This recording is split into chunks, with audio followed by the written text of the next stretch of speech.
21শে August 2004। বাংলাদেশের ইতিহাসে এক কালো অধ্যায়।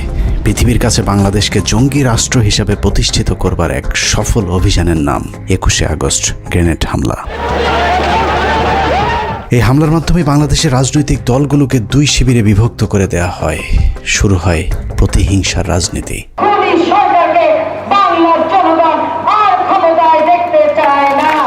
বাংলাদেশের রাজনীতিতে বিভাজনের সীমারেখা টেনে দিয়ে কার লাভ আর কার ক্ষতি সেই হিসেব করলেই বেরিয়ে যাবে কারা ঘটিয়েছিল নৃশংসতম সেই হত্যাকাণ্ডের ঘটনা। 2004 সালের 21শে আগস্ট আওয়ামী লীগের জনসভায় গ্রেনেড হামলায় মোট 24 জন নিহত হয়। নিহতের পর বাংলাদেশের কিছু গণমাধ্যম এবং আওয়ামী লীগের অভিযোগ যদি সত্যি হয় তাহলে বিষয়টা ঠিক এরকম দাঁড়ায়। যখন আমি গাড়িতে উঠছি তখন গাড়িতে গুলি, ওরা কোনোভাবেই যাতে এসকেপ করতে না পারে। শেখ হাসিনা এবং কিছু গণমাধ্যমের বক্তব্য অনুযায়ী আওয়ামী লীগকে নেতৃত্ব শূন্য করতেই চালানো হয়েছিল এই হামলা। হামলাকারীরা শেখ হাসিনাকে মারতে এতটাই বদ্ধপরিকর ছিল যে শেখ হাসিনা নিজেকে বাঁচানোর জন্য যখন দৌড়ে গাড়িতে উঠছিলেন তখনও তার উপর গুলি চালানো হয়েছিল, যেই গুলির দাগ তার ব্যবহৃত মার্সিডিজ গাড়িতে লেগে থাকার দাবিও করেছিল আওয়ামী লীগ। ভাগ্যক্রমে হাসিনাকে মারতে না পারলেও হাসিনার লোকজনের উপর চরম নির্যাতন চালানো হয়েছিল, এমনকি লাশ নিতেও নাকি বাধা দিয়েছিল তৎকালীন বিএনপি জামায়াত জোট সরকার।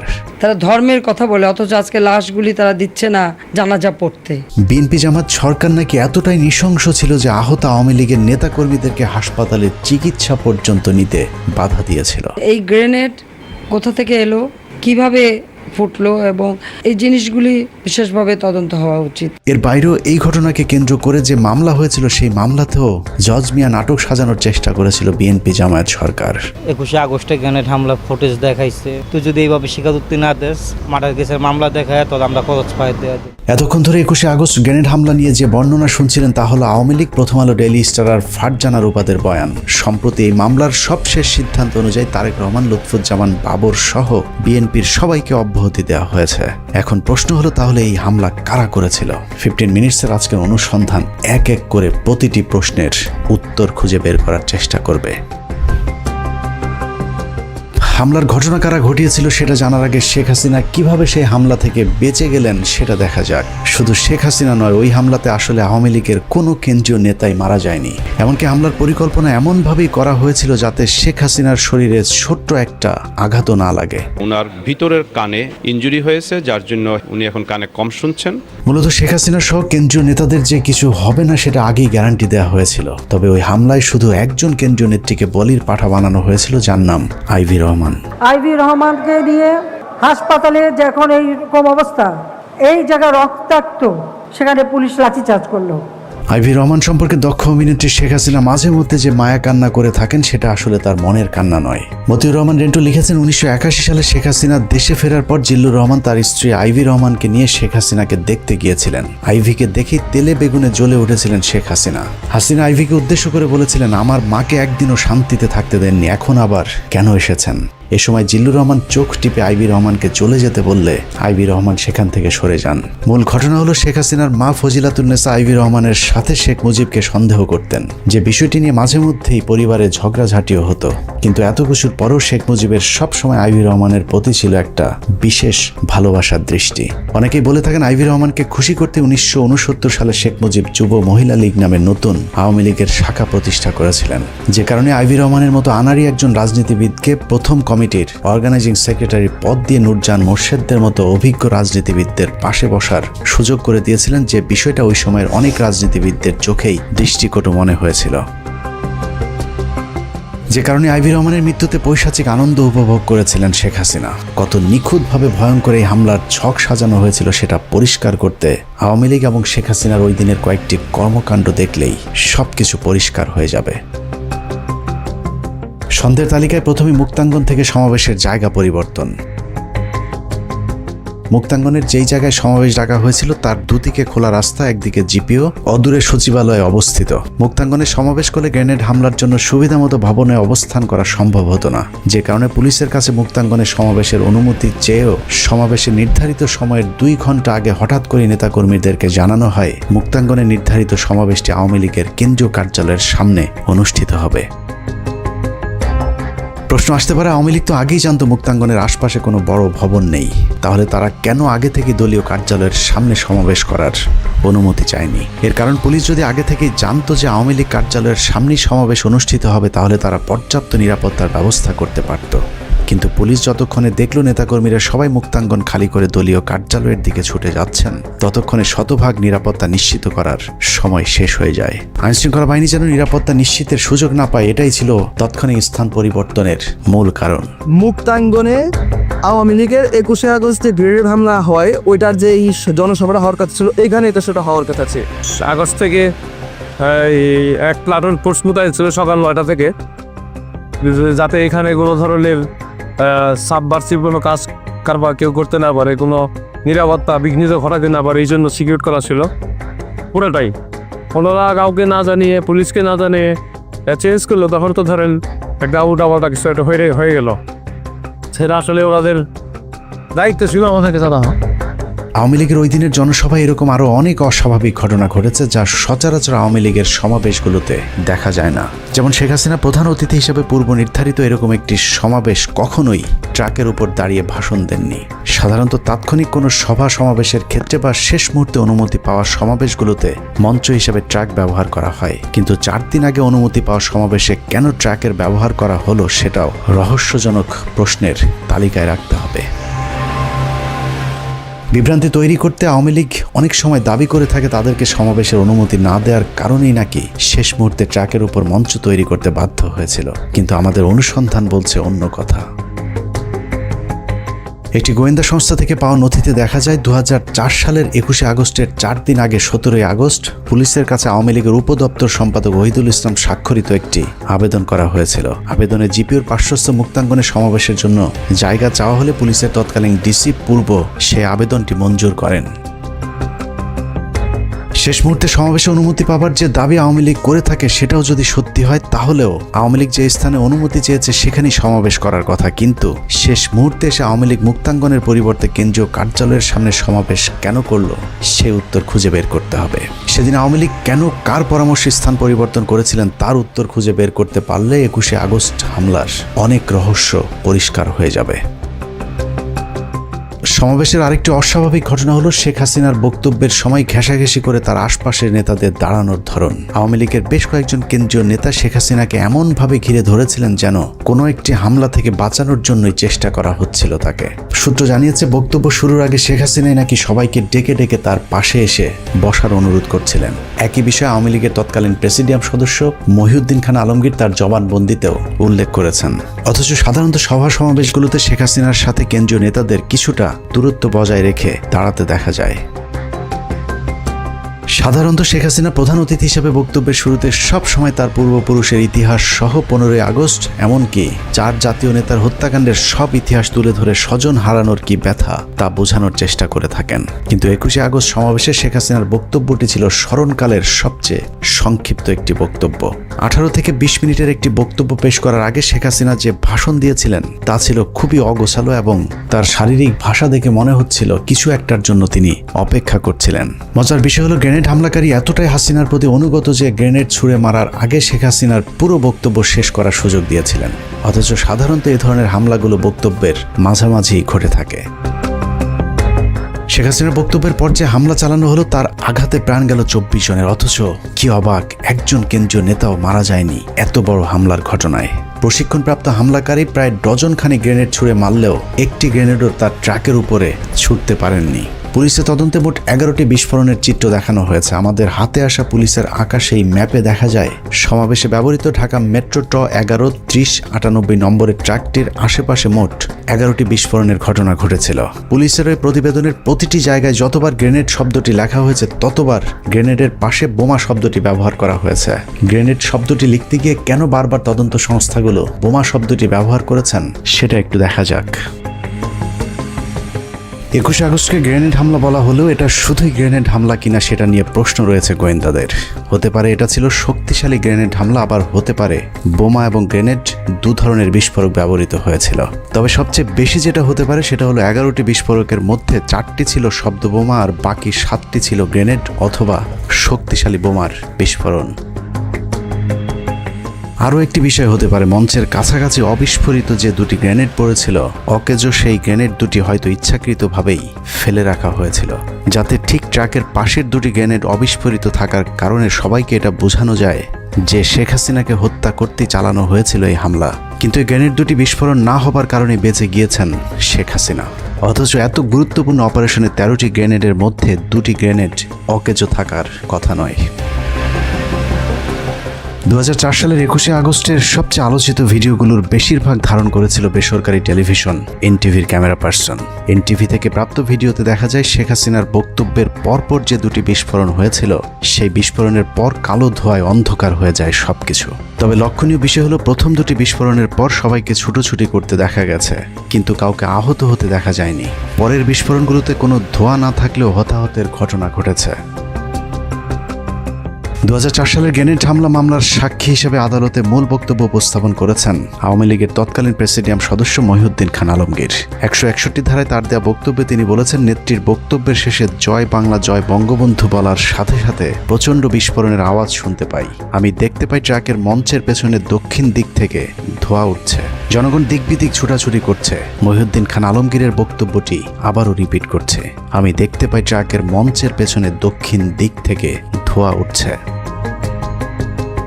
গ্রেনেড এবং বোমার মধ্যে মৌলিক একটি পার্থক্য রয়েছে, তা হলো বোমা থেকে প্রচুর ধোঁয়া বের হবে, কিন্তু গ্রেনেড বিস্ফোরণ ঘটলে ধুলা উড়বে, কিন্তু যতটুকু ধোঁয়া বের হবে সেটা অতি সামান্য।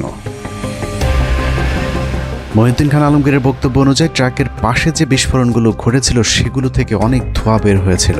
তার মানে ট্রাকের পাশের বিস্ফোরণগুলো ছিল বোমার, গ্রেনেড নয়। এছাড়া শেখ হাসিনা সভাস্থল থেকে ছেড়ে যাওয়ার সময় তার গাড়ির ঠিক পাশে একটি বিস্ফোরণ ঘটেছিল। সেই বিস্ফোরণটিতেও কালো ধোঁয়ায় চারিদিক অন্ধকার হয়ে যায়, যদিও সেই বিস্ফোরণেও কেউ হতাহত হয়নি। অতএব এখানে সন্দেহাতীতভাবে বলা যায় এই হামলায় মোট 2 ধরনের বিস্ফোরকের ব্যবহার হয়েছিল। মহিউদ্দিন খান আলমগীরের বক্তব্যে আরও একটি বিষয় লক্ষণীয়, তিনি ধোঁয়া দেখেছেন, সেই বিস্ফোরণের পর কেউ হতাহত হয়নি, বরং মানুষকে দিক বিদিক ছোটাছুটি করতে দেখেছেন। মঞ্চের এত কাছাকাছি গ্রেনেড বা শক্তিশালী বোমার বিস্ফোরণ হলে সেখানে তিনি মানুষকে আহত কিংবা রক্তাক্ত হয়ে পড়ে থাকতে দেখতেন, যেমনটা ট্রাক থেকে কিছুটা দূরে যে বিস্ফোরণগুলো হয়েছিল সেগুলোর ক্ষেত্রে ঘটেছিল। ট্রাক থেকে দূরে কর্মীদের উপর যেসব গ্রেনেডগুলোর বিস্ফোরণ হয়েছিল, সেখানে বিস্ফোরকগুলো এতটাই শক্তিশালী ছিল যে অনেকের দেহের বিভিন্ন অংশ শরীর থেকে বিচ্ছিন্ন হয়ে গিয়েছিল। মহিউদ্দিন খান আলমগীরের বক্তব্য যদি বিশ্লেষণ করা যায়, তাহলে এটা পরিষ্কার যে ওই দিনের সমাবেশে 2 ধরনের বিস্ফোরকের ব্যবহার হয়েছিল। এক বিস্ফোরণে যখন মানুষের দেহ ছিন্ন ভিন্ন হয়ে যাচ্ছিল, তার মাঝেই শেখ হাসিনা ট্রাক থেকে নেমে বেশ কিছুটা দূরে হেঁটে গিয়ে তার নিজের গাড়িতে উঠেছিলেন। মজার বিষয় হলো, শেখ হাসিনা যখন গাড়িতে উঠছিলেন ওই সময়টুকু হামলাকারীরা আর একটি গ্রেনেডও ছুঁড়ে মারেনি। তবে আওয়ামী লীগের দাবি, ওই সময়টুকু গ্রেনেড না ছুড়লেও বন্দুক দিয়ে গুলি চালানো হয়েছিল, কিন্তু আবারও ব্যর্থ প্রশিক্ষণপ্রাপ্ত হামলাকারীরা। আওয়ামী লীগের দাবি, শেখ হাসিনাকে মারার জন্য হামলাকারীরা ডজন খানেক গুলি করলেও শেখ হাসিনার গায়ে একটিও লাগেনি। তাদের এই নাটক বিশ্বাসযোগ্য করে তুলতে শেখ হাসিনার গাড়ির সামনে পেছনে বেশ কয়েকটি গুলির দাগ বসানো হয়েছিল, যা ছিল আওয়ামী লীগের মহানাটকের অংশ। বিদেশিদেরকে মার্সিডিজ নিয়ে গল্প সাজানোর দায়িত্বটা ছিল সাবের হোসেন চৌধুরীর উপর, কিন্তু সমস্যা হলো এই নাটকটা ছিল অত্যন্ত নিম্নমানের পরিচালক দিয়ে তৈরি।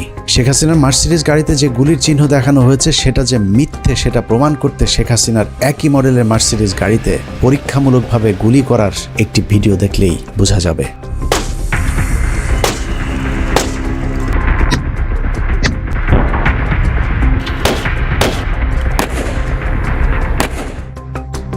মার্সিডিজ গাড়ির ফিচার অনুযায়ী মার্সিডিজের বুলেট প্রুফ গাড়িতে গুলি করলে 9 মিলিমিটারের ছোট গুলি হলে গ্লাস থেকে পড়ে যাবে, আর যদি গুলির সাইজ 9 মিলিমিটারের চেয়ে বড় হয় সেক্ষেত্রে গুলি গ্লাসের ভেতরে ঢুকে বেঁকে থাকবে। এছাড়া মার্সিডিজ গাড়িতে যদি গুলি করা হয় তাহলে যেখানে গুলি লাগবে তার চারপাশে গ্লাস খোলা হয়ে যাবে। কিন্তু শেখ হাসিনার গাড়িতে গুলির যে দাগ দেখানো হয়েছে সেটা স্পষ্টভাবেই বোঝা যাচ্ছে যে ড্রিল মেশিন দিয়ে গুলির চিহ্ন বোঝানোর চেষ্টা করা হয়েছে। শেখ হাসিনার গাড়িতে যে কোনো গুলি লাগেনি সেটার আরও প্রমাণ রয়েছে।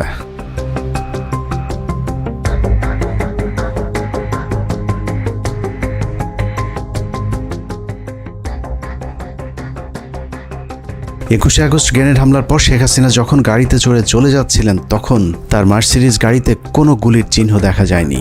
আওয়ামী লীগের এসব গোজামিল দেখে মার্সিডিজ কোম্পানি এবং FBI সন্দেহ প্রকাশ করলে পরবর্তীতে সেই গাড়িটি আর কাউকে পরিদর্শনের সুযোগ দেওয়া হয়নি। আদালত থেকে গাড়িটি জব্দ করার আদেশ দিলে সবকিছু ফাঁস হয়ে যাবার ভয়ে সেই গাড়িটি পুড়িয়ে ফেলা হয়, যা অত্যন্ত সন্দেহজনক। খালেদা জিয়া সেখানে বলে দিল কি যে ওনাকে আবার কে মারতে যাবে, কিন্তু নিজেই গ্রেনেড নিয়ে গেছে, মানে আমি গ্রেনেড নিয়ে নিজে আত্মহত্যা করতে গিয়েছি। 21 আগস্টের রহস্যময় কথিত গ্রেনেড হামলাকে নিয়ে এভাবেই আওয়ামী লীগ পরিকল্পিতভাবে গুজব ছড়াতে থাকে। সরকারকে তদন্তে সহযোগিতার পরিবর্তে শেখ হাসিনা এবং তার ষড়যন্ত্রের অংশীদার কয়েকজন সাংবাদিক শুরু করে অবিশ্বাস্য মিথ্যাচার। যারা করেছে তারা দেশের শত্রু, জাতির শত্রু, জনগণের শত্রু। সেই শত্রু যদি যেই হোক তাকে আমরা স্পেয়ার করব না। এটা জাতির দুর্ঘটনা।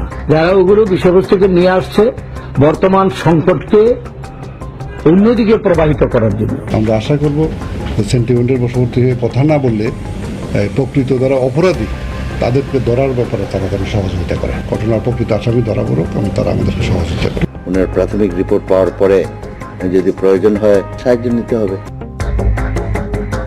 আওয়ামী লীগের পক্ষ থেকে বলা হয়েছিল তৎকালীন বিএনপি সরকার নাকি আওয়ামী লীগের আহত কর্মীদেরকে চিকিৎসা দিতেও বাধা দিয়েছিলেন। প্রধানমন্ত্রী বেগম খালেদা জিয়া হাসপাতালের ICUতে আইভি রহমান ও তারেক সিদ্দিকীকে দেখতে যান। বাস্তবতা হলো প্রধানমন্ত্রী খালেদা জিয়া গ্রেনেড হামলার পর নিজে হাসপাতালে গিয়ে আহতদের চিকিৎসার খোঁজ খবর নিয়েছিল এবং খালেদা জিয়া হাসপাতালগুলোকে নির্দেশ দিয়েছিলেন সর্বোচ্চ চিকিৎসা সেবা নিশ্চিত করবার। সরকারের বিরুদ্ধে অভিযোগ করা হয়েছিল নিহতদের লাশ নাকি পরিবারকে নিতে দেয়া হচ্ছিল না। তারা আবার ইসলামের কথা বলে অথচ আজকে লাশগুলি তারা দিচ্ছে না জানাজা পড়তে। বাস্তবতা হলো মরদেহের ময়নাতদন্ত শেষে সরকারি ব্যবস্থাপনাতে লাশ প্রতিটি পরিবারের কাছে পৌঁছে দেওয়ার ব্যবস্থা করেছিল তৎকালীন বিএনপি জামায়াত জোট সরকার। বিভিন্ন গণমাধ্যমে বলা হয়েছিল ঘটনার পর তড়িঘড়ি করে গ্রেনেডগুলো ধ্বংস করে দেয়া হয়। এক্ষেত্রে নাকি আদালতের কোনো অনুমতিও নেওয়া হয়নি। মজার বিষয় হলো নির্বোধ এসব সাংবাদিকদের এতটুকু জ্ঞান নেই যে এ ধরনের বিপজ্জনক বিস্ফোরক ধ্বংসে কখনোই আদালতের আদেশের জন্য অপেক্ষা করতে হয় না। যে কোনো ধরনের বিস্ফোরক দ্রব্য পাওয়া গেলে আইনশৃঙ্খলা বাহিনীর প্রথম কাজ হলো তার নমুনা সংগ্রহ করে দ্রুত সেটা ধ্বংস করে ফেলা। এই ঘটনার ক্ষেত্রে একই কাজ করা হয়েছিল। এতক্ষণের যুক্তিতর্কে বাংলাদেশের চিহ্নিত ওইসব সাংবাদিকেরা যদি সত্যি বলে থাকে তাহলে আমি মিথ্যা বলছি, আর আমি যদি সত্যি হই তাহলে বিষয়টা ঠিক এমন দাঁড়াবে যে আওয়ামী লীগ ওই ঘটনা ধামাচাপা দেওয়ার চেষ্টা করেছে এবং শেখ হাসিনা নিজেই গ্রেনেড হামলার খবর আগে থেকেই জানতেন। শেখ হাসিনা আগে থেকেই জানতো কিনা সেটা জানতে আমরা শেখ পরিবারের ঘনিষ্ঠজন হিসেবে পরিচিত মেয়র হানিফের ছেলে সাইদ খোকনের একটি বক্তব্য শুনে আসব। আমার প্রয়াত পিতা তার নির্দেশে আমি একটি বার্তা নেত্রীকে পৌঁছে দিয়েছিলাম। সম্ভাব্য হামলা চূড়ান্ত হয়েছে। সাইদ খোকনের বাবা হামলার খবরটা ঠিকই জেনেছিলেন, কিন্তু সেই হামলাটা যে শেখ হাসিনাকে হত্যার জন্য নয় সেটা সাইদ খোকনের বাবা জানতেন না। তবে শেখ হাসিনা ঠিকই জানতেন কি ঘটতে যাচ্ছে 21 আগস্ট, যে কারণে সাইদকে সেদিন শেখ হাসিনা বলেছিলেন এত ভয় করলে কি রাজনীতি চলে। সাহসী শেখ হাসিনা এত গুরুত্বপূর্ণ খবরটি সরকারকেও জানায়নি, এমনকি নিজের দলের নেতাকর্মীদেরকেও জানাতে বারণ করেছিলেন সাইদ খোকন এবং তার বাবা মেয়র হানিফকে। নেত্রীকে বললাম যে কোনো মুহূর্তে যে কোনো ঘটনা ঘটে যেতে পারে। বললেন যে এত ভয় পেলে রাজনীতি হবে না। এত ভয় পেলে কি রাজনীতি হয়? হেসে বললেন আমাকে। মেয়র হানিফের ছেলে সাইদ খোকন শেখ হাসিনাকে সেদিন যত তথ্য জানিয়েছিলেন তার মধ্যে সবচেয়ে গুরুত্বপূর্ণ তথ্য হলো শেখ হাসিনার উপর হামলার জন্য যে টিমকে দায়িত্ব দেওয়া হয়েছিল সেই টিমটি কোনো এক জায়গা থেকে এরই মধ্যে ঢাকায় পৌঁছে গিয়েছেন। সম্ভাব্য হামলা চূড়ান্ত হয়েছে। সূত্র মতে হামলাকারী ঢাকার ভেতরে চলে এসেছে। সুনির্দিষ্টভাবে হামলাকারী ঢাকায় পৌঁছে গিয়েছে বলার পরেও শেখ হাসিনা সেদিন গুরুত্ব দেয়নি, কারণ শেখ হাসিনার পারিবারিকভাবে ঘনিষ্ঠ সহযোদ্ধা হানিফের চাইতে বিশ্বস্ত কারো কথায় আগে থেকেই আশ্বস্ত হয়েছিলেন শেখ হাসিনা। শেখ হাসিনার বিশ্বস্ত সেই হাত শেখ হাসিনার সাথে বেইমানি করেনি। গ্রেনেডের আঘাতে সেদিন 24 জন মানুষের জীবন গেলেও শেখ হাসিনার গায়ে একটি গ্রেনেডও আঘাত করেনি। আওয়ামী লীগের তথ্য অনুযায়ী শেখ হাসিনাকে সব মিলিয়ে অন্তত 20 বার মারার চেষ্টা করা হয়েছে। বারবার আশপাশের লোকজন মরে, কিন্তু ভাগ্যক্রমে শেখ হাসিনা বরাবরই বেঁচে যায়। রাজনীতি করতে গিয়ে মৃত্যুর মুখে পড়তে হয়েছে শেখ হাসিনাকে। ভাগ্যক্রমে শেখ হাসিনার বারবার বেঁচে যাওয়ার শুরুটা হয় 1988 সালের 24শে জানুয়ারি চট্টগ্রামের লালদিঘি ময়দানে হামলার মধ্য দিয়ে। 8 দলীয় জোটের কর্মসূচিতে পুলিশ এবং বিডিআরের গুলিতে 7 জন নিহত হয়, কিন্তু শেখ হাসিনার গায়ে একটি গুলির টোকাও লাগেনি। 111 সরকারের সময় শেখ সেলিমকে জিজ্ঞাসাবাদ করলে শেখ সেলিম স্বীকার করেন নিজের জনপ্রিয়তা বৃদ্ধি করতে এরশাদের সাথে গোপন ষড়যন্ত্র করেছিলেন শেখ হাসিনা। 1986 সালে শেখ হাসিনার নির্বাচনে অংশগ্রহণ থেকে শুরু করে 1990 সাল পর্যন্ত এরশাদের সাথে শেখ হাসিনার বিভিন্ন গোপন ষড়যন্ত্র ফাঁস করে দেন শেখ সেলিম। কিন্তু আমাদেরকে হিসাব দিয়েছেন 2 কোটি টাকা।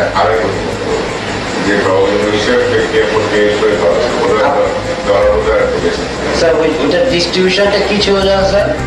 এটা তো বলছি তো ডিস্ট্রিবিউশন হচ্ছে আপনার 150 আর ওইখানে 50 পরের বছর 1989 সালে শেখ হাসিনার ধানমন্ডির বাসায় গুলি ও গ্রেনেড হামলার দাবি করা হয়। হামলার জন্য ফ্রিডম পার্টিকে দায়ী করা হলো, সেই হামলার কথা ফ্রিডম পার্টি অস্বীকার করেছেন।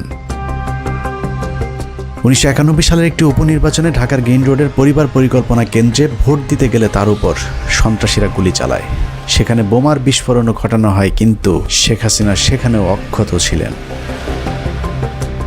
1994 সালের 20 সেপ্টেম্বর ঈশ্বরদী রেল স্টেশনে শেখ হাসিনাকে বহনকারী রেলগাড়িতে কথিত গুলির ঘটনা ঘটে, সেখানেও শেখ হাসিনাকে মারতে পারেনি হামলাকারীরা। 1995 সালের 7 ডিসেম্বর রাসেল স্কোয়ারের পাশে সমাবেশে ভাষণ দেওয়ার সময় আরেক দফা গুলি এবং বোমার ঘটনা ঘটে, কিন্তু শেখ হাসিনার ড্যাশও ছিঁড়তে পারেনি হামলাকারীরা।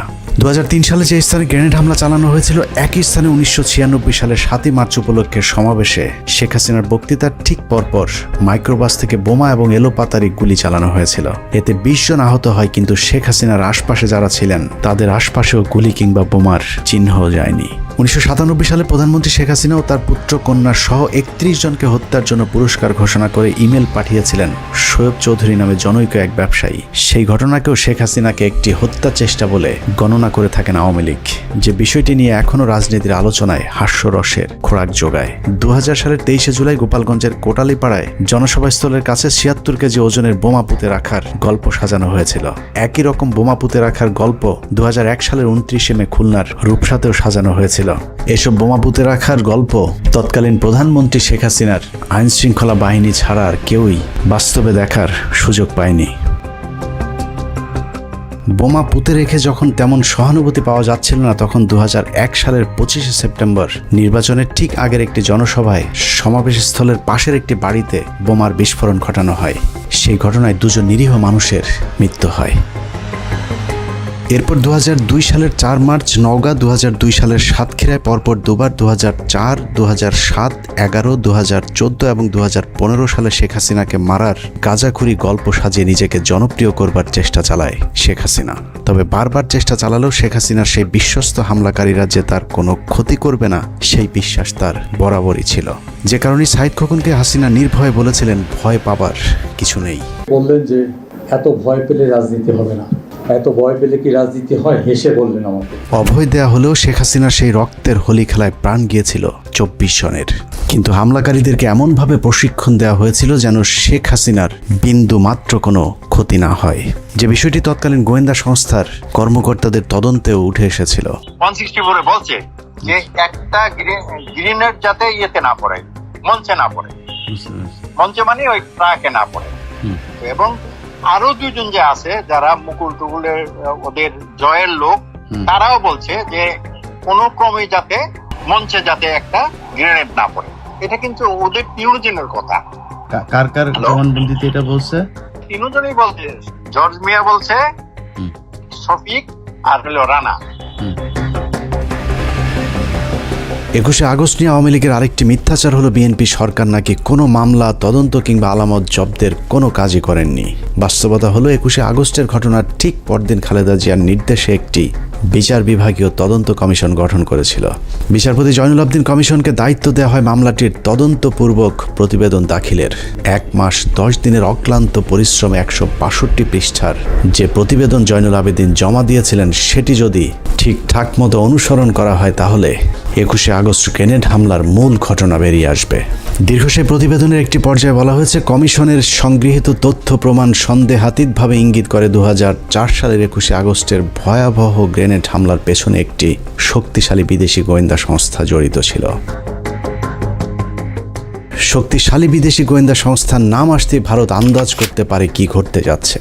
তারপরেই শুরু হয় বিচারপতি জয়নুল আবদিনের উপর ভারতের অব্যাহত চাপ। দেশপ্রেমিক একজন বিচারকের দুর্নীতির মিথ্যা অভিযোগ, জীবনের হুমকি থেকে শুরু করে এমন কোনো মানসিক চাপ নেই যা তার বিরুদ্ধে প্রয়োগ করা হয়নি।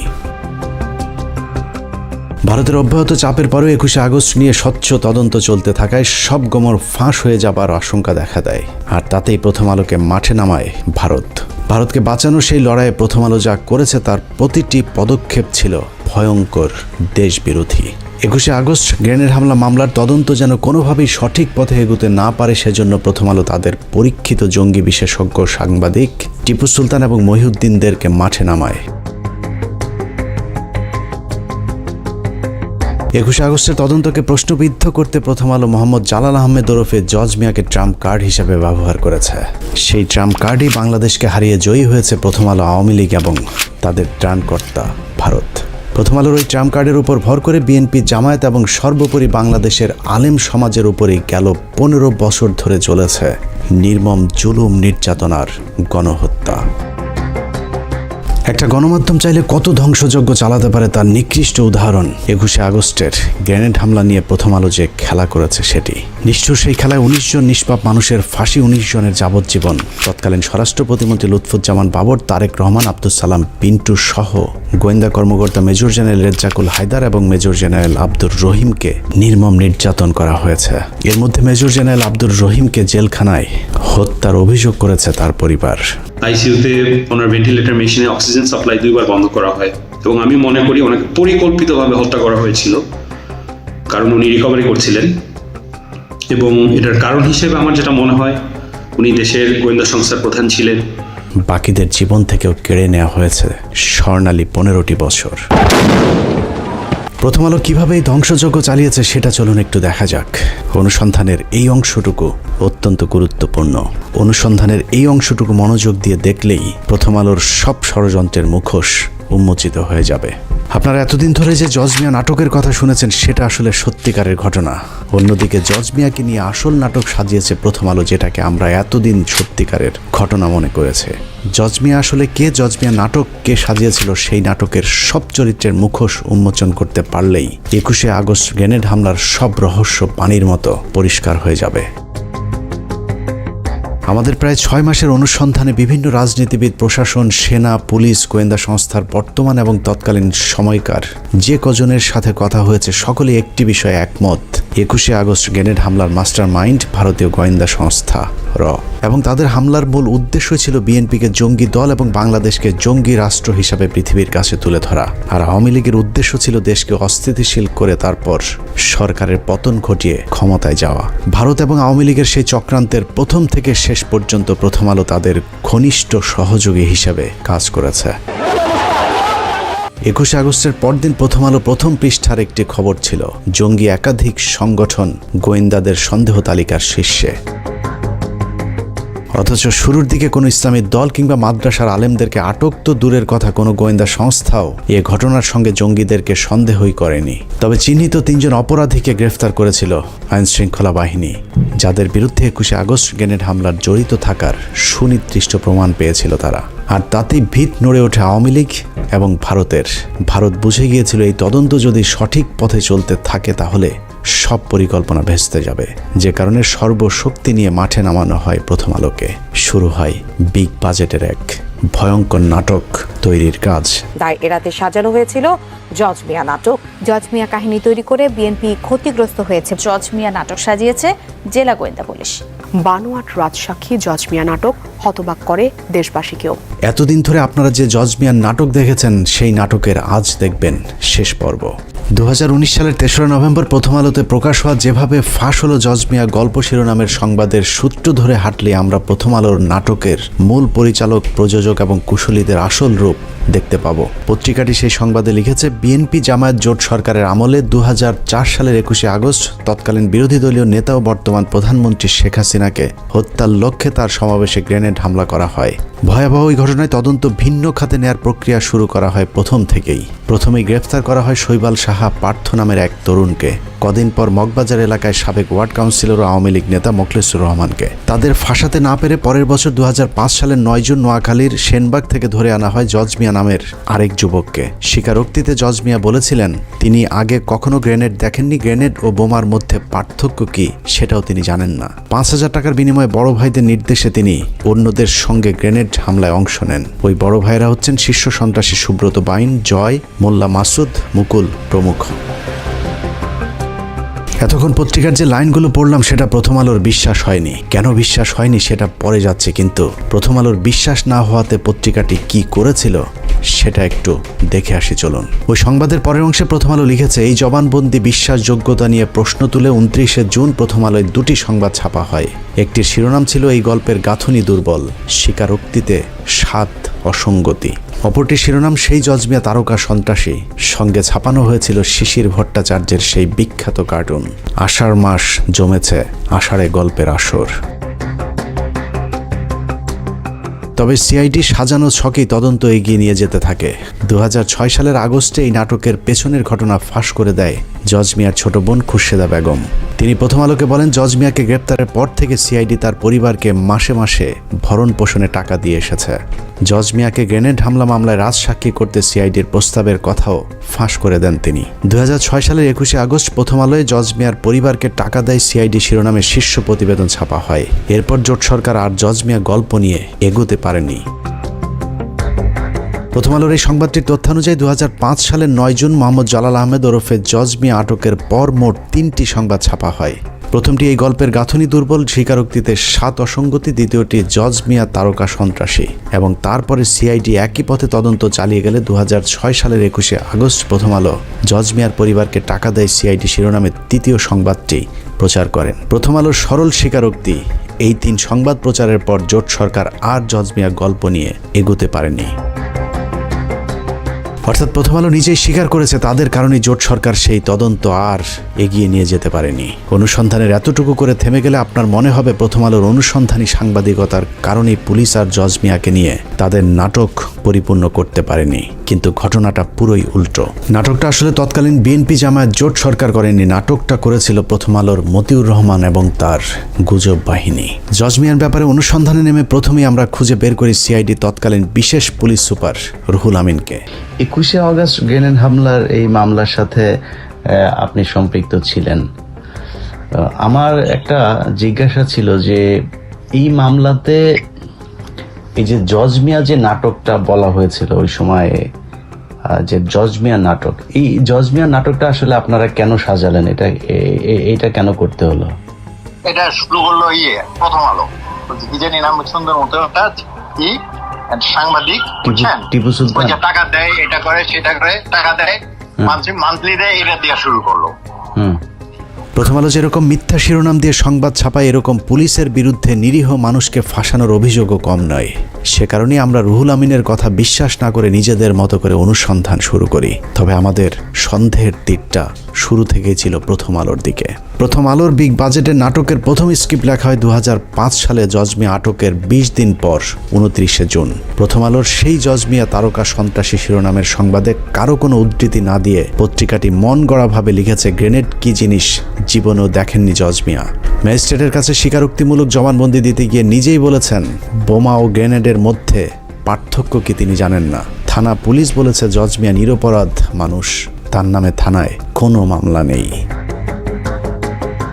প্রথম আলো ঘোষিত জীবনে কোনোদিন গ্রেনেড না দেখা নিরীহ নিষ্পাপ মামলা মোকদ্দমা মুক্ত জজ মিয়া সম্পর্কে আমাদের অনুসন্ধানে অন্তত 5টি মামলার সন্ধান পেয়েছি আমরা।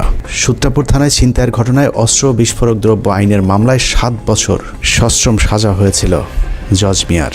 বিশেষ ট্রাইব্যুনালের মামলা নম্বর 736991। তেজগাঁ থানার 22 নম্বর মামলাটি জজ মিয়ার বিরুদ্ধে 2001 সালের 2রা সেপ্টেম্বর দায়ের করা হয়েছিল। সেই মামলায় 385, 324, 326 এবং 307 ধারার মতো ভয়ঙ্কর সব অভিযোগ আনা হয়েছিল প্রথম আলোর নিরীহ নিষ্পাপ জজ মিয়ার বিরুদ্ধে। 2 মাস পর 2001 সালের নভেম্বরের 30 তারিখে মগবাজার টাঙ্গাইল হোটেলে বাবুল হত্যা মামলার আসামি হন জজ মিয়া। রমনা থানার 1 নম্বর মামলাটি 302, 34 ধারায় দায়ের করা হয়েছিল।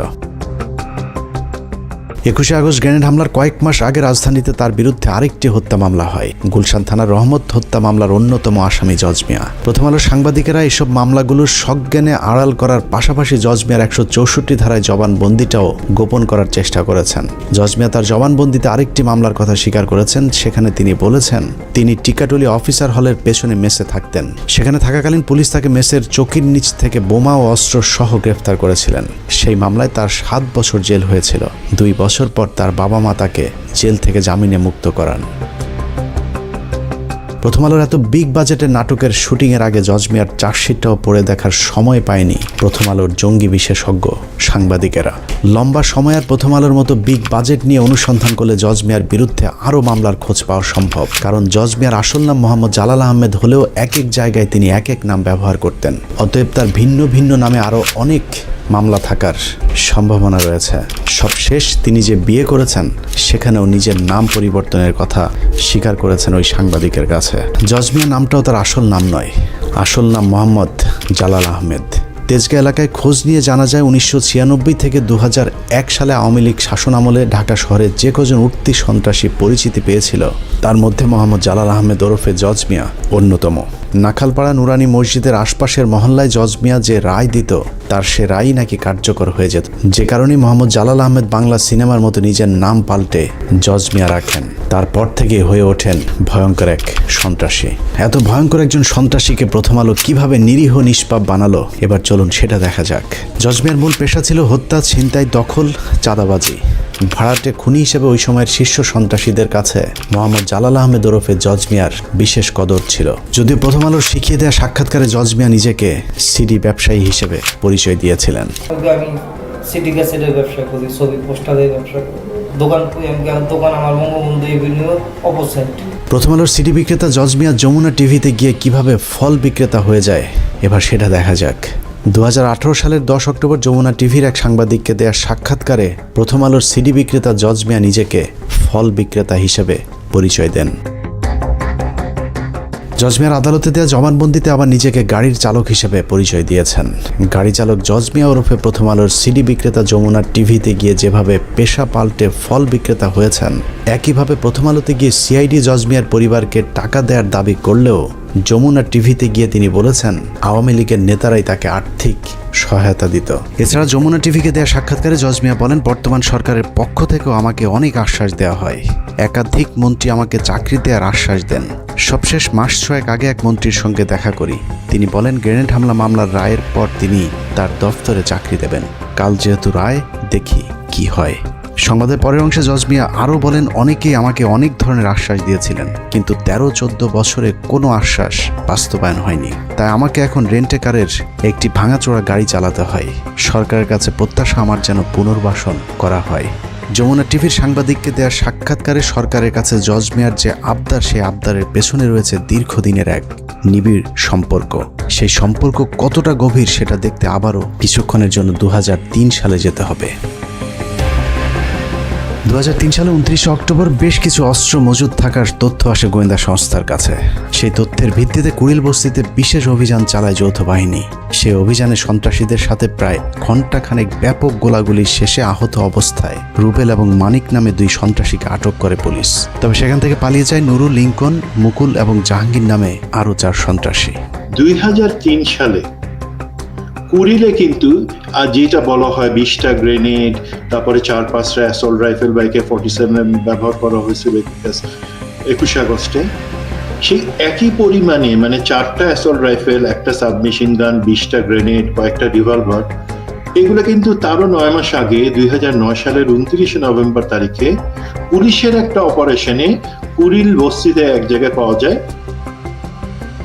সেখানে 2 জনকে, রুবেল এবং মানিককে ধরা হয়, যারা কিন্তু পরবর্তীতে 21 আগস্ট গ্রেনেড হামলার সময় কাস্টডিতে ছিল, বাট ধরা যায় নাই 4 জনকে। তারা হচ্ছে জাহাঙ্গীর, নুরু, মুকুল এবং লিঙ্কন। 2003 সালে তারা ধরা পড়ে নাই। কুড়িলের ওই ঘটনা গোয়েন্দাদেরকে চরমভাবে আতঙ্কিত করে তোলে। কারণ আটক রুবেল এবং মানিকের স্বীকারোক্তি অনুযায়ী তুলির পরশ নামে একটি হিন্দু ব্যক্তির দোকান থেকে AK-47 রিভলভার, গান পাউডার, টাইম বোমার সাথে উদ্ধার করা হয়েছিল 20টি গ্রেনেড। তার চেয়েও ভয়ঙ্কর তথ্য হলো রুবেল ও মানিক গোয়েন্দাদের কাছে স্বীকার করেছিলেন দেশে বড় ধরনের হামলা চালাতে ভারত থেকে আসা অস্ত্রের মজুত করা হচ্ছে। সে অস্ত্র দিয়ে কী ধরনের হামলা চালানো হবে তা সঠিকভাবে জানাতে না পারলেও ভারতীয় গোয়েন্দা সংস্থার সাথে আওয়ামী লীগ নেতা এবং তৎকালীন শীর্ষ সন্ত্রাসী জয়ের কলকাতায় একটি গোপন বৈঠকের খবর নিশ্চিত করেছিলেন রুবেল এবং মানিক। দেখেন যোগসূত্রটা কি, এই জিনিসটা কিন্তু পরবর্তীতে কখনো দেখা হয় নাই যে একই পরিমাণে গ্রেনেড, একই পরিমাণে অস্ত্র তার 9 মাস আগে পাওয়া গেছিল এক জায়গায়, এবং যারা হচ্ছে রাস্তার লেভেলের সন্ত্রাসী, যাদের হচ্ছে আওয়ামী লীগের যে বড় সন্ত্রাসী তাদের লোক, তাদের কাছে পাওয়া গেছিল এই জিনিসগুলো, আওয়ামী লীগের লোকজন, আওয়ামী লীগের সন্ত্রাসীদের হাতে। তো পরবর্তীতে 11 সরকার বা হাসিনা সরকার যখনই তদন্ত করছে, তারা কিন্তু এই জায়গাটাতে লিঙ্ক করার চেষ্টা করেন। এবার লিঙ্ক করাটা জরুরি, বিকজ মুকুল এবং জাহাঙ্গীর এই দুইজনকে তো ধরা গেছিল, নুরু এবং লিঙ্কনকে ধরা যায় নাই 2004 সালে যখন তদন্ত শুরু হয়। ইতিহাসে প্রথমবারের মতো সন্ত্রাসীদের হাতে এ ধরনের হ্যান্ড গ্রেনেড উদ্ধারের পর গোয়েন্দাদেরকে গভীরভাবে ভাবিয়ে তোলে, যে কারণে আইনশৃঙ্খলা বাহিনী সর্বোচ্চ সতর্ক অবস্থানে চলে যায়। এরপর থেকে দেশে যে কোনো কর্মসূচির উপর বিশেষ নজরদারি শুরু করে গোয়েন্দা সংস্থাগুলো। 2003 সালের শেষ দিকে কুড়িলের ঘটনার পর 2004 সালের শুরুতে আওয়ামী লীগের তৎকালীন সাধারণ সম্পাদক 2004 সালের 30 এপ্রিলের মধ্যে বিএনপি জামাত জোট সরকারকে ক্ষমতাচ্যুত করতে বিশেষ ট্রাম্প কার্ড খেলার ঘোষণা দিয়েছিলেন। জলিলের সেই ঘোষণার পর থেকেই দেশের রাজনীতিতে চরম উত্তেজনা বিরাজ করছিল। কিন্তু 30 এপ্রিল মানিক মিয়া অ্যাভিনিউতে প্রশিকার 3 দিনব্যাপী কর্মসূচি ছাড়া আওয়ামী লীগ কোনো কর্মসূচি দেয়নি, যে কারণে গোয়েন্দারা প্রশিকার সেই কর্মসূচি ঘিরেই ব্যাপক কঠোর অবস্থানে গেলে সেদিন আর জলিলের সেই ট্রাম্প কার্ড কাজে লাগেনি। 2007 সাল পর্যন্ত আওয়ামী লীগের সেই ট্রাম্প কার্ড সম্পর্কে সবাই অন্ধকারে ছিল। 11 সরকারের সময় জলিলকে আটকের পর জিজ্ঞাসাবাদ করলে জলিল জানায়, প্রশিকার ওই কর্মসূচিকে কেন্দ্র করে 10 লাখ মানুষ ঢাকায় আনার পরিকল্পনা ছিল আওয়ামী লীগের। সেই মিটিংকে কেন্দ্র করে একটি নৈরাজ্যকর পরিস্থিতি সৃষ্টির পর সরকার পতনের পরিকল্পনা ছিল তাদের। প্রশিকার ওই কর্মসূচিকে ঘিরে বড় ধরনের হামলা চালিয়ে উত্তেজিত জনতাকে নিয়ে সংসদে ঢুকে পড়ার পরিকল্পনা ছিল আওয়ামী লীগের। জিজ্ঞাসাবাদে আব্দুল জলিল আরও জানান, বিএনপির তৎকালীন মহাসচিব আব্দুল মান্নান ভূঁইয়া, মাহিবি চৌধুরী, আবু হেনা সহ বিএনপির মোট 70 জন এমপির ওই দিন আওয়ামী লীগে যোগদান করার পর আওয়ামী লীগের নেতৃত্বে সরকার গঠনের পরিকল্পনা ছিল। আব্দুল জলিলের সেই ট্রাম্প কার্ড ব্যর্থ হওয়ার কারণ হিসেবে নিজেদের মধ্যে কোঅর্ডিনেশনের অভাবকে দায়ী করেছিলেন আওয়ামী লীগের সাধারণ সম্পাদক আব্দুল জলিল। যাই হোক, জলিলের সেই ট্রাম্প কার্ড যদি কাজে লাগতো তাহলে ওই দিনই 21 আগস্টের মতো আরেকটি ঘটনা ঘটতে পারত, কিন্তু গোয়েন্দা সংস্থার কারণে তা ব্যর্থ হয়, যে কারণে 21 আগস্ট গোয়েন্দা সংস্থাকে বোকা বানিয়ে হঠাৎ করে সমাবেশের স্থান পরিবর্তন করে আওয়ামী লীগ। গোয়েন্দা সংস্থা আগে থেকে নিরাপত্তা নিশ্চিত করতে না পারার কারণে আওয়ামী লীগ নির্বিঘ্নে গ্রেনেড হামলা চালাতে সমর্থ হয়েছিল। মিটিংটা শুরু হওয়ার কথা ছিল মুক্তাগড়ে 3টায়, কিন্তু সাধারণত ওনাদের মিটিং 3টায় বলা থাকলেও ওনাদের কর্মী নেতৃবর্গ আগে চলে আসে। মিনিমাম 3 ঘন্টা আগে ওদের মিটিংয়ের প্রাথমিক কার্যক্রম শুরু হয়ে যায় উচিত। তো সেই হিসেবে 12টায় ওখানে আমাদের হিসাবে শুরু হওয়ার কথা ছিল, কিন্তু সেটা ওখানে আমরা 1টা দিকে যখন দেখলাম যে মিটিংয়ের কোনো কিছু দেখা যাচ্ছে না, তখন আমরা খুঁজে জানতে পারলাম যে এখানে মিটিং অলরেডি শুরু হয়ে গেছে। 21 আগস্ট গ্রেনেড হামলার মাধ্যমে গোয়েন্দা সংস্থাকে কিছুটা বোকা বানানো গেলেও ঘটনার মূল রহস্য উদ্ঘাটন করতে গোয়েন্দাদের খুব বেশি সময় লাগেনি, কারণ 21 আগস্ট ব্যবহৃত গ্রেনেড এবং কুড়িল বস্তিতে উদ্ধার করা সেই গ্রেনেড একই ধরনের হওয়াতে গোয়েন্দারা দ্রুত 2003 সালে কুড়িল অভিযানে পালিয়ে যাওয়া অন্য আসামিদের মধ্যে মুকুল ও জাহাঙ্গীরকে আটক করেন। তাদের মধ্যে মুকুল তার স্বীকারোক্তিতে জানায় গ্রেনেড হামলায় অংশ নেয়া ভাড়াটে আরেকজন সন্ত্রাসীর নাম জজ মিয়া। শীর্ষ সন্ত্রাসী মুকুলের দেয়া তথ্যের ভিত্তিতেই জজ মিয়াকে আটক করা হয়, প্রথম আলোর দৃষ্টিতে যিনি নিরীহ এবং নিষ্পাপ। প্রথম আলো তাদের সংবাদে লিখেছে, জজ মিয়ার গ্রামের বাড়িতে খোঁজ নিয়েছে এবং সেখানে গিয়ে তার ব্যাপারে যার কাছে জানতে চেয়েছে সেই নাকি জজ মিয়াকে নিরীহ নিষ্পাপ দাবি করেছে। আমরাও জজ মিয়ার খোঁজে তার গ্রামের বাড়ি সেনবাগে গিয়েছিলাম। জজ মিয়া কেমন মানুষ ছিল সেটা বলা তো দূরের কথা, জজ মিয়া বেঁচে আছে নাকি মরে গেছে সেটাও জানে না তার গ্রামের মানুষ। লাগাও দোয়ানো কিছু করো না, আগে আসে আবার পরে গন্ডা পরে গেছে গা, আমার আইয়েরাই না। আসলে জজ মিয়া সম্পর্কে এলাকার মানুষের জানার কথাও না, কারণ জজ মিয়ার পুরো জীবনে হাতে গোনা কয়েকবার গ্রামের বাড়িতে গিয়েছিলেন। এলাকায় খোঁজ নিয়ে জানা যায় 21শে আগস্টের গ্রেনেড হামলার পর লম্বা সময় জজ মিয়া নোয়াখালীর গ্রামের বাড়িতে ছিলেন। এতটা লম্বা সময় তাকে কখনোই গ্রামে গিয়ে থাকতে দেখা যায়নি। হতে পারে গ্রেনেড হামলা মামলার ঘটনায় পুলিশ যেন তাকে সন্দেহের তালিকায় না রাখে, সে কারণে দীর্ঘ সময় তিনি ওই সময় গ্রামের বাড়িতে গিয়ে গা ঢাকা দিয়েছিলেন। জজ মিয়ার গ্রামের বাড়ির কেউ তার খবর না জানলেও জজ মিয়া সম্পর্কে সবকিছু জানে একমাত্র প্রথম আলো। আগেই বলেছি আমাদের সন্দেহের তীরটা ছিল প্রথম থেকেই প্রথম আলোর দিকে, কিন্তু সেই সন্দেহ দূর করতে হলে প্রথম আলো যে জজ মিয়াকে ট্রাম্প কার্ড হিসাবে ব্যবহার করেছে সেই জজ মিয়াকে খুঁজে বের করা জরুরি। নোয়াখালী থেকে শুরু করে রাজধানীর তেজগাঁর নাখালপাড়া হন্যে হয়ে খোঁজাখুঁজির পর প্রায় 3 মাসের অপেক্ষা শেষে জজ মিয়ার সাথে কথা বলার সুযোগ হয়। মানে প্রথম আলো যে আপনাকে বলল যে এই যে আপনাকে নাকি পুলিশ টাকা টুকা দিত, সিআইডি আপনার মাসে মাসে আপনার পরিবারকে টাকা দিত, এটা তাহলে কেন বলতো তারা? না ভাই, আমি কারোর থেকে কোনো টাকা পয়সা পাই নাই। মোহাম্মদ জালাল আহমেদ ওরফে জজ মিয়ার সাথে কথা বলে আমরা যা জেনেছি তা এতদিন ধরে যা জানতাম তার 180 ডিগ্রি উল্টো। যে প্রথম আলো জজ মিয়ার পরিবারকে সিআইডি টাকা দিয়েছে বলে মিথ্যে সংবাদ প্রচার করেছে, বাস্তবে সেই প্রথম আলোই জজ মিয়াকে 2 লাখ টাকা এবং চাকরির প্রলোভন দেখিয়ে মিথ্যে সাক্ষী নিয়েছেন। প্রথম আলো আপনাকে কি কি সুযোগ সুবিধা দিয়েছে, কি কারণে প্রথম আলোর কথায় আপনি সব জায়গায় যাইতেন, প্রথম আলোর অফিসে যাইতেন? প্রথম আলো আপনাকে কখনই কোনো টাকা পয়সা দেয়নি? হ্যাঁ, 2 লক্ষ টাকা আমার ট্রিটমেন্টের জন্য দিচ্ছে। এটা তো আমি আপনার তো কেউই আপনাকে টাকা টুকা দেয়নি। ওটা তো হয় নাই ভাই, তারপর মনে করেন আমি আরো টাকা ঋণ করে মনে করেন এই 2 লাখ টাকার অনুদান যে আপনাকে কে দিছে? এটা টিপু ভাই। টিপু? হ্যাঁ, টিপু সুলতান। মানে না, সেগুলি জানি। আমি একটা কর্মস্থানের ব্যবস্থা করে দেন, পরে বলছে ঠিক আছে দেখি আমরা একটা তাৎক্ষণিক ব্যবস্থা করে দেবো। প্রথম আলো সাংবাদিক টিপু সুলতানি জজ মিয়াকে বিভিন্ন সাংবাদিকদের সাথে ইন্টারভিউ করে দেওয়ার ব্যবস্থা করতেন। ওইসব সাংবাদিকদের সাথে কি বলতে হবে সেটাও ঠিক করে দিতেন প্রথম আলোর জঙ্গি বিশেষজ্ঞ সাংবাদিক টিপু সুলতান। প্রথম আলোতে এমনিতে কে আপনার সাথে যোগাযোগ করতো? প্রথম আলো আমি তার সাথে যোগাযোগ করতাম, আর কারোর সাথে আর কারো কাছে আমার কেউ হয় টিপু ভাইয়ের সাথে অন্য সাংবাদিকের লোকে ইয়া করে দিত, তারা আমার সাক্ষাৎকার নিত। মানে টিপু ভাই আপনাকে সবার সাথে সাক্ষাৎ করাই দিত, তাই তো? হ্যাঁ হ্যাঁ, অন্য সাংবাদিকের লোকে ইয়া করে দিত যে তুমি এটা সাক্ষাৎকার তারা নিত। মানে উনি ওইভাবে বলে দিত যে কি কি বলবেন বা কিভাবে দিবেন এরকম, তাই তো?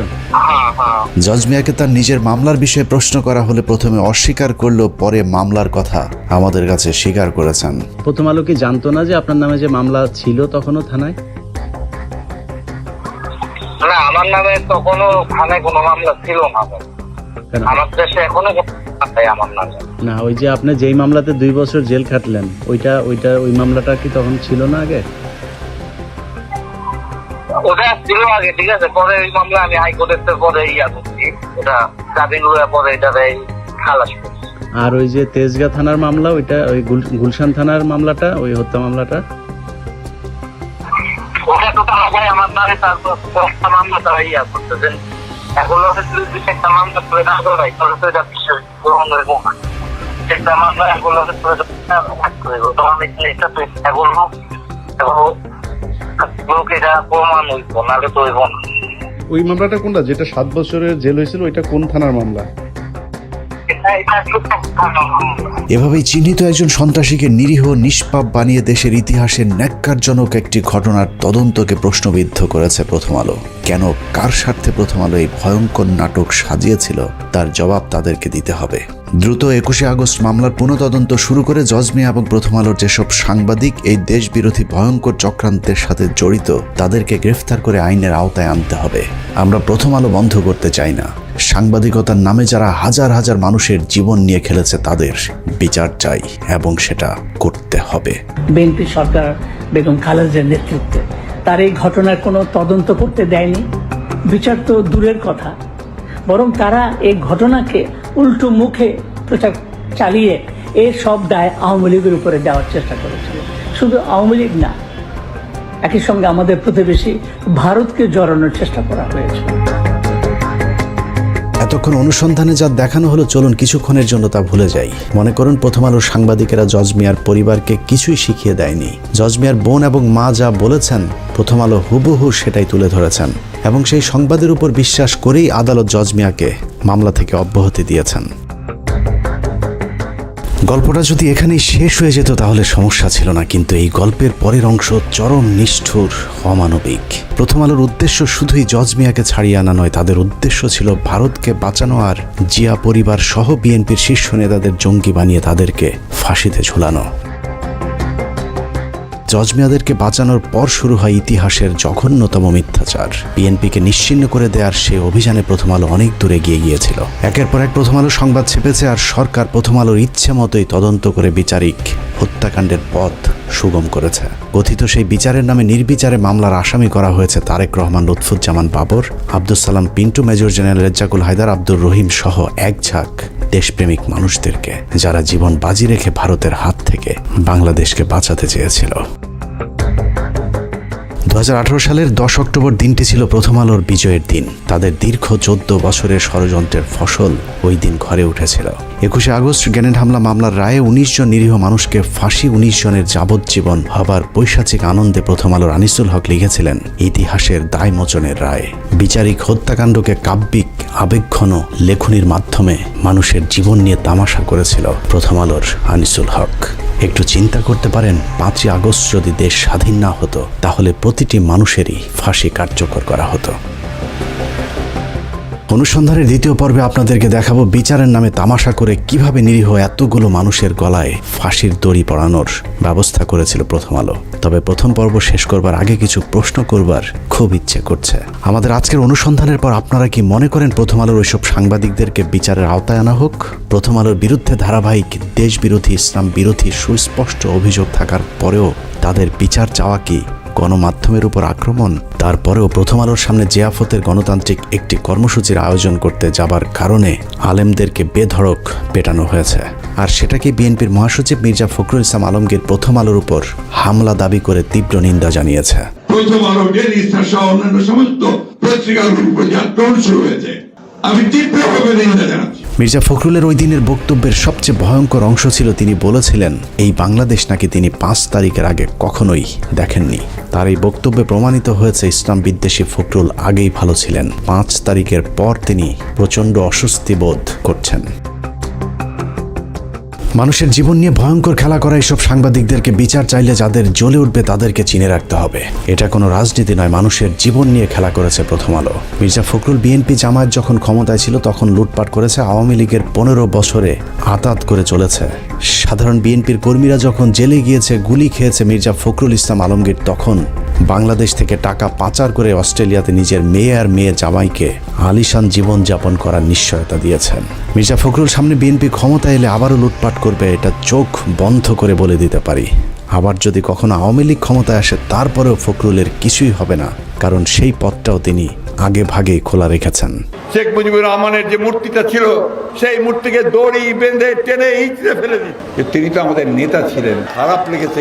মাত্র 2 বান্ডেল টাকার জন্য মির্জা ফখরুল যেভাবে প্রথম আলোর 5 এটেছে, আর কিছু টাকা দিলে এরা দেশকেও বিক্রি করে দিতে পারে। অতএব মির্জা ফখরুলের মতো দুর্নীতিবাজ, ভারতীয় দালালদের মতো যেসব রাজনীতিবিদ প্রথম আলো ডেইলি স্টারের পাশে দাঁড়াবে তাদেরকেও এদেশের মানুষ শত্রু হিসেবেই চিহ্নিত করবে। কে বিএনপি আর জামায়াত করে দেখার একদম সময় নেই। প্রথম আলো ডেইলি স্টারের পাশে যে দাঁড়াবে তার বিরুদ্ধেই লড়াই চলবে। যে বাংলাদেশে মতিউর, আনিসুল, টিপু সুলতান আর মহিউদ্দিনরা মুক্ত বাতাসে থাকবে, সেই বাংলাদেশ কখনোই স্বাধীন থাকতে পারে না। সুযোগ পেলেই তারা আবারও এই পতাকাকে খামচে ধরবে। সেই সুযোগ যেন আর কখনোই না পায়। আল্লাহ হাফেজ।